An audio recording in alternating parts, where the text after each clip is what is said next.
Welcome to the Borland Climb. We hope this video helps. In this video, I will show you how to make an ocean in a bottle. First, gather your materials. You'll need a clean, clear bottle, preferably plastic for safety, with a tight-fitting lid. Next, grab some water, baby oil or mineral oil, and blue food coloring. Finally, find some fun decorative elements like glitter, sand, or small shells to add to your miniature ocean scene. Now, let's create the vibrant blue water layer. Carefully fill your bottle about 1/3 of the way with regular tap water. Then, add approximately 5 to 10 drops of blue food coloring, depending on your desired shade.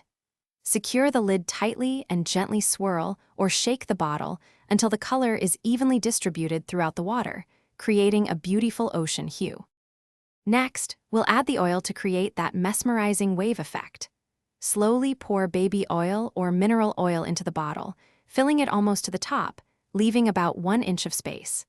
You'll immediately notice the oil and water separating into 2 distinct layers.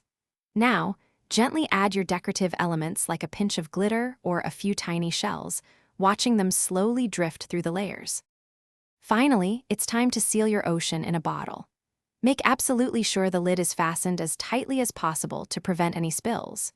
For a more permanent creation, you can apply a thin bead of super glue or hot glue around the inside rim of the lid before sealing it.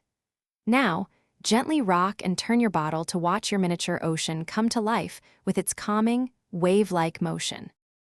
Thanks for watching. Consider subscribing if we helped you.